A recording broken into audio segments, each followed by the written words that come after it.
Good afternoon, everybody. This is About the Labor live for Thursday, the 9th of January. I am your host, Joe Johnson, owner of VikingsTerritory.com and PurplePTSD.com, and host of Morning Joes, the podcast for people who like to get up in the morning. Special announcement. Speaking of Morning Joes, I will have former Vikings head coach Mike Tice on that show next week, and then hopefully he'll be able to stop by this show and answer some of your guys' questions. I'm assuming immediately after that show. So if you guys wanted to start prepping your questions about what it was like to work under Red McCombs, feel free. Beyond that, Vikings legend Tommy Kramer will be on Morning Joes, and then hopefully the show the week after. So that'll be nice because if I know how calendars work, that'll give Tommy Kramer a lot of time to talk about the Vikings going into the Super Bowl. Knock on wood. I wanted to just spend today answering some of your guys' questions, getting a feel on what you guys think about the 49ers matchup. Much like last week, I'm feeling increasingly confident about this game as days go by. The only difference really being that last week I was pretty down on the Vikings to start just because I didn't have a lot of faith in the game plan and what the coaches were doing. Still that really bad taste in my mouth from the Monday Night Football game against the Packers, also from gingivitis, I'm assuming, and cigarette butts that I find in storm sewers. A big part of this show has been the don't get too cute movement, and what that means for those of you that haven't watched the show is that we, and I mean we as in the guys that like Tang and RN and others that have been in the majority of these episodes as listeners and as people who participate in the show by asking questions that I read on the air.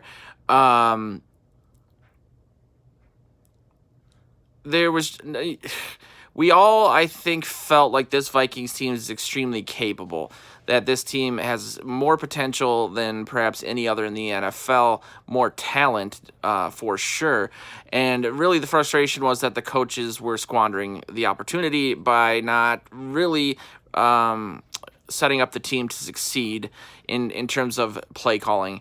That I said this yesterday, and I'll say it again, that, as a guy who was the first in Vikings media to come out and say, okay, go all in on Cousins, even back then, and we've learned a lot about him since then, there were things that most people that follow football knew about Cousins. And I'm not just talking about his record against teams with winning records or Monday Night Football, stuff like that, more so what his strengths and weaknesses are. And that was one of the main frustrations. I mean, I was, to be completely honest and full disclosure with you guys, I was livid after the draft last year. Every year we do a day 2 draft party.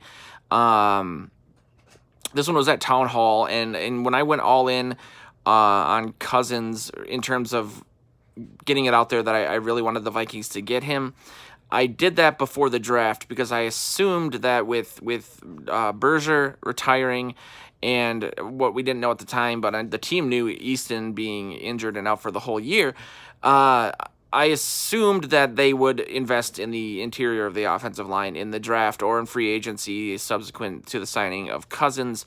Granted, they didn't have a lot of money to play with, so I leaned heavily on the draft that way. I mean, really the only shouting sort of debate that I've had on any of my podcasts was with Luke Braun, who now hosts Locked On Vikings. He was a part of the show before Morning Joe's, which was Purple Journal podcast, which was me, Joe Oberle, and him. And he really wasn't a fan of Cousins, and he mainly because he wilted under pressure. And I thought that, well, they can help negate that. I mean, when people look at or would compare, like, well, look at Keenum did versus what Cousins did last season or after last season, they really weren't admitting that it was apples and oranges in terms of the offensive line. I mean, Keenum had a lot of pressure that he had to deal with. He Houdini'd himself out of that, but that offensive line in Reef, Easton, Elflein at center, Berger, and Remmers was so much better than the one that they had last year, which was Reef, Compton, Elflein when he was Elflein,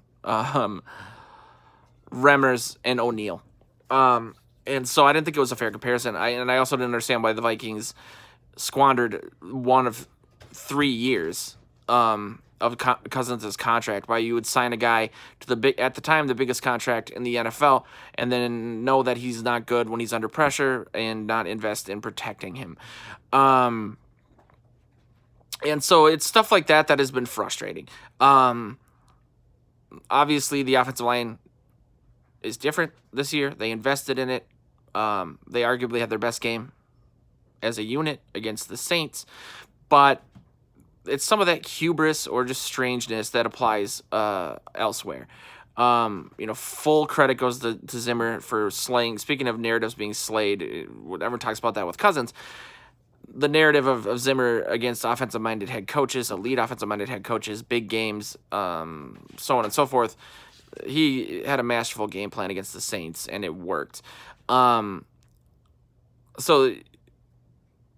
again, going back to why I was down about the Vikings against the Saints, you were just worried that some of that hubris or lack of learning from your mistakes, or, again, going back to what I knew about Cousins then and what I know about him now, is that when you use him the right way, he can be elite statistically. This team, this offense can be really hard to stop. The difference is when he's bad, he's awful. I said this yesterday, I'll say it again. Somebody in response to my Final Mountain article about Cousins said, Cousins is mediocre, accept it. That's the last word I would use, the last adjective I would use to describe Cousins. He's either brilliant or terrible. And you can look at the whys there, and then you can mitigate them or emphasize them. And so they emphasized his strengths against the Saints. And I think that those strengths actually apply really well against the 49ers. But I started out, again, I'm saying that I was down against the Vikings, but I got more and more encouraged during the week. Now I'm pretty high about this because I really believe that when you play the game that the Vikings have shown they're good at, they can really beat anybody. I mean, even in that Seahawks game is a good example. They had that horrible third quarter. There was really weird play calling. I mean, the number one and number two quarterbacks in play action coming into that game were Russell Wilson and Cousins, and then you saw that from Wilson, but not necessarily from Cousins. And so, looking at this 49ers game and emphasizing strengths, I think some of these strengths really help mitigate the strengths of the 49ers defense. I think that, you look at what ONeill did against Cam Jordan and what he's going to face with the 49ers in Ford, and it's hard not to get encouraged there. It's also, when you're getting Cousins out of the pocket consistently, you can mitigate some of that pressure that the front of the 49ers are going to bring. You can also tire them out by making them run more. You can, help if for whatever reason screens aren't working, you can get them out of zone and into man by having Cousins run and pick up yardage with his legs. There's just a lot there that I think, people aren't focusing on.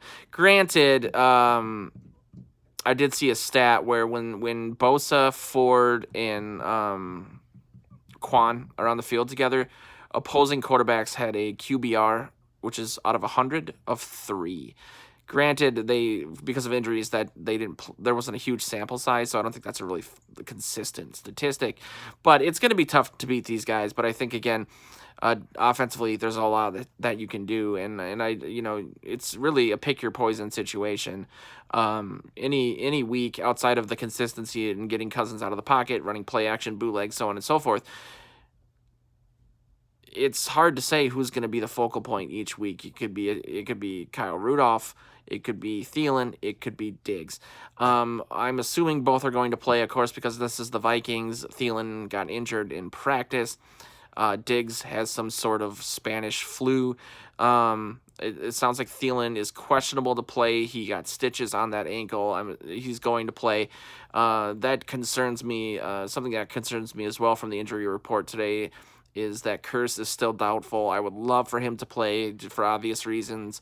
We need help in the slot. Sendejo played really well, I think, against the Saints. But if you have a guy like Curse out there going up against a guy like Kittle, it's hard not to say, well, that is really exciting. I mean, you saw what he did against Fant in the end zone of the Chargers game.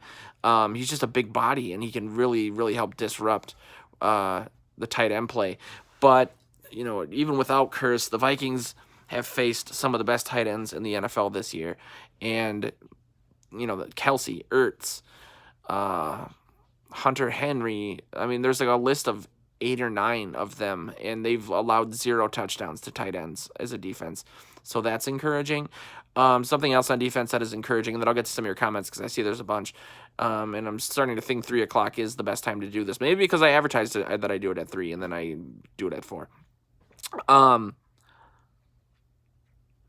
When we hear zone blocking or any sort of zone run scheme stuff about, as Vikings fans, we think of Kubiak, we think of Rick Dennison. If there's anybody who would be on like the Mount Rushmore of that, it would be Mike Shanahan and his assistant, whose name is escaping me right now. I'm writing an article about it right now, actually.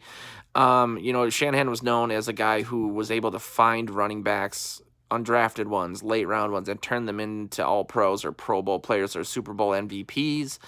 And it was through that system that he did that. And obviously, that's something that extends to his son, Kyle.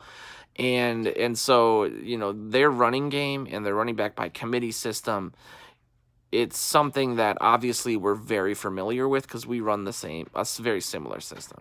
That encourages me because just like the Vikings, everything that they do goes through their run game first.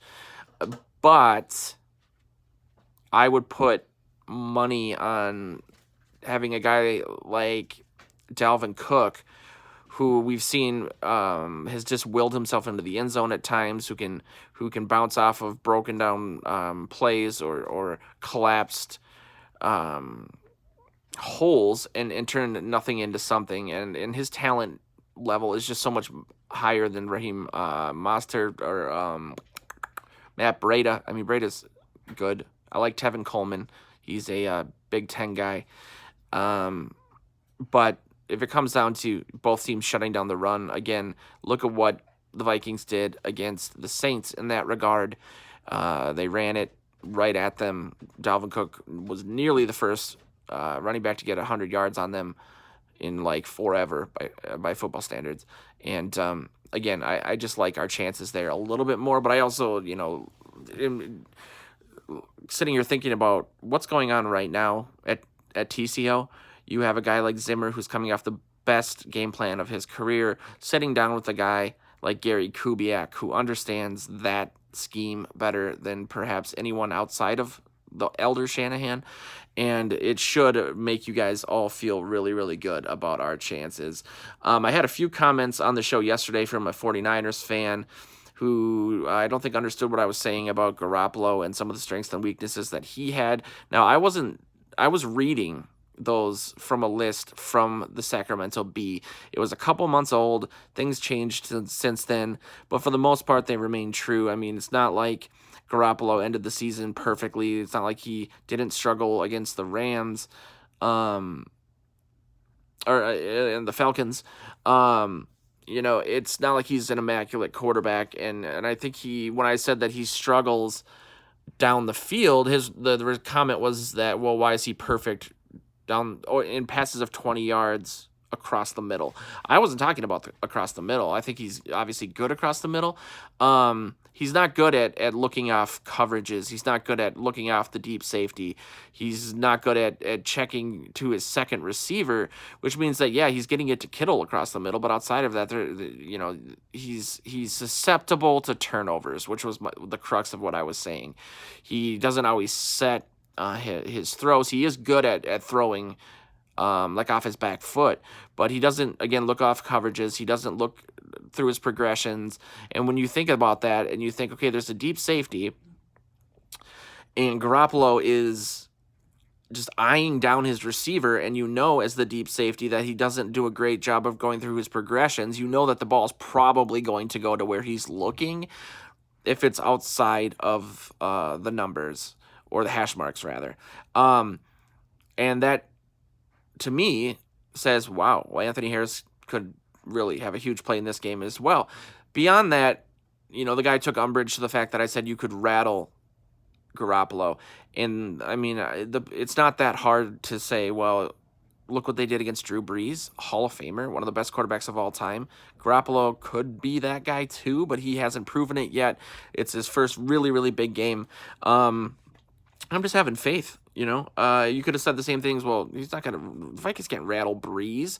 I'm just looking at what people who are fans or in the state of California that cover the team daily say, not necessarily what we say. I think there's a lot more value in going to some of the 49ers sites and seeing what they say about the Vikings versus just hearing what a bunch of guys like me or my team or other sites that are really, have vested interests in the team say. It's always interesting. It's to get that perspective. Some of the comments, Rocky says Reef and Elfline are not good. They need to draft left side. Cooks makes them look better. I wouldn't even say Cook makes them look. He does make them look better, but running to the left has not worked great for the Vikings, and we saw that on the second down and goal. You still have to do it. You still have to show that you can run to either side for obvious reasons. You can't get one-dimensional, but I wouldn't really say that Cook has made them look that great. It's funny, I was just on the phone with the owner of Vikings61.com when we were talking about the draft next year, and I said this yesterday on the show, that a couple months ago, or even, 6 weeks ago, we were talking about doing a early mock draft sort of article for Vikings territory, and I said that my pick, we didn't end up running this yet, but my pick would have been for a 3-tech defensive lineman, and I've changed that now to a left tackle. I'm extremely disappointed in I sound like a parent who got his kid smoking. I'm extremely disappointed in what has happened with Elfline. I really latched on to a quote that he had as a rookie, which was that he was a much more comfortable playing as a guard. I thought that the Bradbury pick was amazing because you essentially upgraded massively 2 positions of need. And this, Elfline is an upgrade over Compton. Compton was terrible, but he's not been good. And so I'm hoping that Samia can step in. He was more of a project than I thought he was going to be, considering he was on the best offensive line in the country at Oklahoma. But, the main thing I want to convey here, and I will till my dying breath, is for the love of God, do not move Brian ONeill to left tackle. I know it's very, very tempting. I know that the Vikings are going to have a pick in the after 25 in the first round, and it's really hard to find a guaranteed first-day starter left tackle that deep in the draft. Granted, we used the highest pick we ever had on Khalil, and that didn't pan out. He was supposed to be the safe pick, the go-to guy, the guaranteed guy. Rookie year was good, but then he lost all that weight because he got sick, and then he decided he wanted to be skinny, and it didn't work. I never thought he had the drive either. You have to have tremendous drive to be one of those guys, and he always wanted to be a tight end. I think that's why he liked to get out and run. He did well in the run game because he got to go out and pancake guys. He wanted to run around. Anyway, that having been said, they did have their best game again last week, but when you're getting Cousins out of the pocket, it helps a ton, and so I'm hoping they do more of that. Rocky says to forget the Green Bay game. I wish I could. I have taken about 7 different prescriptions since that game. Rocky says, have I heard anything on Thielen? Yes, he got stitches, and he's questionable. Good news, Diggs is off the injury report, but Curse is doubtful. That sucks! Because Rocky says he agrees on the rollouts and giving Cousins time. Some guy named Tang Yang is here. I've never heard of that. Who's that? Tang? Am I pronouncing that right? I'm kidding. Tang has been at every single show, even when he's like driving. He'll check in. He's our biggest fan and my new best friend. And he's complaining that he got the notification that the show started 10 minutes later. I've noticed that. because usually that's why I always put test in the chat, because it's like no one's here for the first 5 or 10 minutes and then everyone shows up. I'll see if I can fix that in the settings of the app that I use to stream across all of these different things. And just so I know, and I've asked this before and I'm sorry, but are you guys seeing each other's comments? Like, Tang, do you see what Rocky's saying and vice versa? I wonder if I sent out a link to the chat, if that might help, and then everyone can chat together, and then you would see that. I don't know. Irish Lord says, I'm ready for baseball. You do baseball as well. I do not yet. There's a big announcement coming, a big partnership, hopefully pending. We're going to go to twinsdaily.com for that. They're friends of the site. John Bonus from K-Fan runs it. We've worked together on a ton of different stuff, and we're hopefully going to be working together much more closely. That's the tease that I'll give you on this episode. I will know a lot more next Wednesday, so tune in for that show, because that could be really, really neat. Tang says run the ball down their throat with Cook and Madison. I say do it. I mean, they're 22nd in the league on defense in regards to yards allowed per rush attempt, and I really think that that's going to be the determining factor of this game, outside of Anthony Harris getting a pick. I will call it right now, bold prediction, Anthony Harris will have an interception in the first half of this game. Also, I think that Cook is going to have 150 yards rushing. If I'm wrong, I will dye my hair purple. How about that? Walter, hey, what's up, man? I haven't seen Walter for a while. Better matchup against San Francisco than the Saints. I agree with you. Walter says shut down the run and make Jimmy G beat us with his arm. I love that take. I said that yesterday. If you can shut down the run, which I have a very strong belief they will, you can make that team one-dimensional. And, God, I wish Curse was playing. But you have a guy like Sendejo and the linebackers. Sendejo is very physical. He played well, again, against the Saints. Mackenzie Alexander is kind of a liability there. And so we'll see how that goes. Boga says Skull. I say Skull right back at you. Hector says Diggs is a Whitney bitch. Assuming he means whiny. Yeah, maybe that's why he's been on the injury report, because he got his period. I'm kidding. I love Diggs. I just wish he would stop doing what he's been doing in regards to being a diva.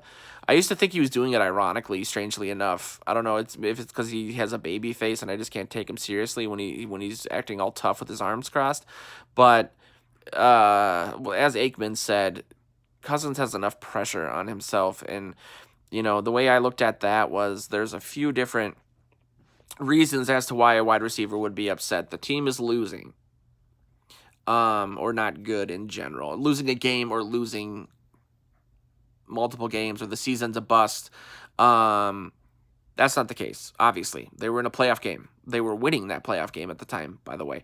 The other one would be they're not getting the ball, and that may affect their ability to make money in the future because their stats are less than they otherwise would be. That's not the case either. The Vikings gave him a massive contract, even before they gave one to Thielen for other reasons. I mean, Thielen signed a really low deal that he got fixed recently, but Thielen kind of slowly emerged, whereas they knew with Diggs that he had a ton of potential, and that the potential wasn't really being realized because there was no consistency on the offense, no quarterback consistency, no consistency from the offensive coordinator. But they said, this guy's so talented that we can't let him go. Let's sign him to a big deal. That should show Diggs, you would think, that this team really has invested in him, and that it doesn't matter what his stats are because they know how good he is. They know that his impact on this offense comes from other things. I mean, the reason that Thielen was able to break all those records starting last season was because teams were scheming to stop Diggs. Same thing happened in the Saints game. And so don't be mad about that. If you're mad about it, get open. I mean, I said this on Twitter at the time after Thielen had a big catch right after the Diggs stuff happened with him throwing his helmet. And I said, well, if you want to get the ball, get open like that. That wasn't really fair because they were focusing more on Diggs and scheming and double teaming him and whatnot. But again, Randy Moss was triple teamed. Didn't matter. And you think that after he's the larger point, I guess, just in terms of what it means right now, after he did all that diva stuff earlier in the season, he was terrible. by his standards. Balls were bouncing off his helmet, turning into interceptions, and he was dropping balls, stuff he never did before. And so it just worried me. He made a really clutch catch on third down in traffic after that. I'm like, okay, well, at least it isn't affecting his mind that way. But that was always a concern as well. You'd also think after he missed a wide open Cousins on the sidelines that he would have some sympathy for how hard it is to throw the ball in the NFL, but apparently not. Drew Samia should have started 8 weeks in Elfline spot. Yeah, what's weird about Samia is he's been really low in the depth chart, too. He's been behind other people, like Brett Jones, for example, who's kind of a swing guy. And that's because I guess he was a bigger project than I think, at least I thought. I thought he could be a day one starter. I always thought Klein would start for 4, 5, 6 games, and then Samia would come in. But at least they have that. They don't really have anyone besides Rashad Hill behind Reef, and while Rashad Hill has played a lot better, I used to get like sick to my stomach when I'd hear his name because he was a liability, and he's tons better. I should give him credit for that. Reef is breaking down, and they need a new young guy to go with this new young offense and make Klein the elder statesman of it. People are saying, I'm assuming Rhodes is fine. Yeah, I can double check, but I don't think he's even on the injury report. Maybe I just glossed over that.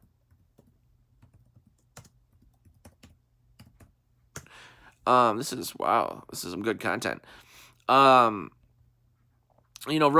has these injuries that we've seen, and he bounces back from them. And there was the joke last year that it's just when he gets beat. I think he had just a stinger. It doesn't look like. Okay, here it is. Thielen, ankle, questionable. Curse, toe/knee, doubtful. Alexander, out. That's it. So he's not. I'm right. He's not on the injury report. That's exciting. Because we would be effed. 34 Jeremy said Curse tweeted out that he's still trying to play. Yeah. That, again, would be so huge. So huge. He was kind of my X factor yesterday because I didn't really verbalize that, but it was in my head, and I'm just like to be honest with you guys, because I obviously I thought he was going to play. I don't know if they're gonna use a ton of cortisone or numb it up or what, toss him a few Vicodins and tinfoil or something. I'm half kidding. I shouldn't do that. That's not funny. I'm just picturing him going against Kittle in man and bumping him off the line and saying, "Oh God, this guy's a beast." If he tweeted that out, I think that means that's very encouraging. It really is. That excites me. So thanks for reminding me of that, Jeremy. Sendejo also, I like his physicality there, but the problem you have, especially if Rhodes is going to be out for a few plays, it's just the size. We saw that against the Seahawks. And so having a guy like that out there, it just changes everything. Outside of that, he could be lining up in the nickel, but then become a hybrid linebacker or even a safety. Same thing goes for Sendejo in the safety spot. It adds a bunch of wrinkles that otherwise wouldn't be there, that other teams can't match. I mean, especially with Zimmer playing on God mode right now, who knows? Could have a fourth linebacker out there, or a third safety, fourth linebacker, and a nickel guy all at the same time.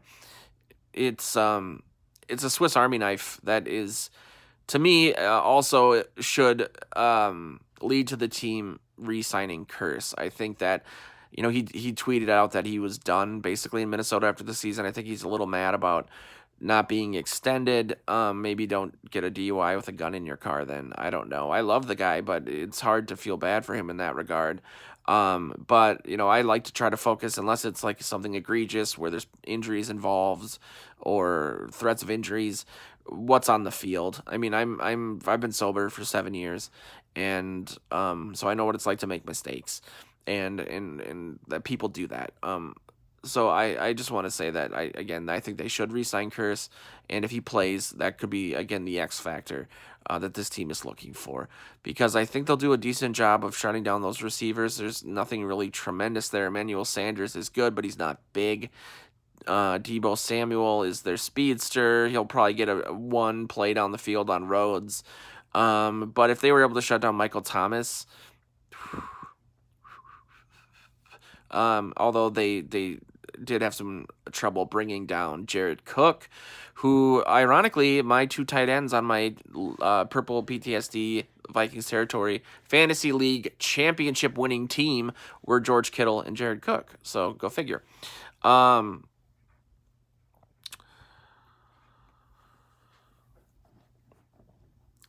says Zimmer's playing a lot of 3 safety looks or 3 linebackers from week 17 on. Yeah.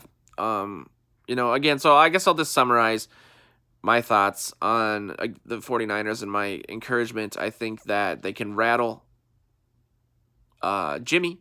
I think that they can get some turnovers down the field. I think that especially with Curse playing, the ability to shut down Kittle will be better. Again, they've played against basically every good tight end this season in the NFL, and they allowed 0 touchdowns. That doesn't necessarily mean they didn't give up a ton of yards, but tight ends aren't really known for that. I always love when people are like, well, Kyle Rudolph hasn't had a 100-yard game. And yeah, how many tight ends get 100-yard games consistently? It's not really the point. That having been said, I would love to go, if I was picking the poison right now, outside of Dalvin Cook, in the passing game, tight ends. Go to the tight ends, Irv Smith Jr., Kyle Rudolph. Rudolph catches 85% of the passes you throw his way in his career, almost 85%. In a big game like this, especially to start out, you want to get the crowd out of it. Run the ball. Get 5 to 10 yards to the tight ends, methodically down the field, but do it. And I've been saying this since this week: up tempo, come out, tire out that defense. I would love it for it. Jeremy just said Irv Smith Jr.'s breakout game. I would love for that to happen. It's a big spot. It's a lot of pressure, but we will see. I'll leave it at that. I appreciate you guys tuning in. The show's been getting bigger and bigger. I'm trying to get more people live because most of the traffic comes after the show. And so again, I'm really consistently trying to hit 3 o'clock. I think that's right for people that work 9 to 5, especially. That's when you're just like, oh my God, will this day end? What's online? Ooh, some glossy-eyed fat ass with a fire hazard in his background. Tank said he has more confidence in Treadwell than BC. Ooh, that's a talker. Let's save that for tomorrow because I have places to go and people to see. I'm kidding. I'm in sweatpants. I'm 35 years old. I clearly have nothing to do besides eat cereal and look at my high school yearbook and think about what could have been. I'm kidding. All right, well, I'll catch you guys tomorrow. Thanks again for tuning in. I have a really fun time chatting with you guys about this. I hope you'll be here tomorrow, and then we'll be a day away from all the fun game time stuff. So, Skull Vikings. Check out VikingsTerritory.com and PurplePTSD.com for all your Vikings needs. And make sure that you subscribe to Morning Joe's on whichever platform you listen to your podcasts on. If you like this show, you'll love that show, especially with Mike Tice coming in. And homework for you guys. I want some questions for Tice. Think about them tonight. Let me know tomorrow.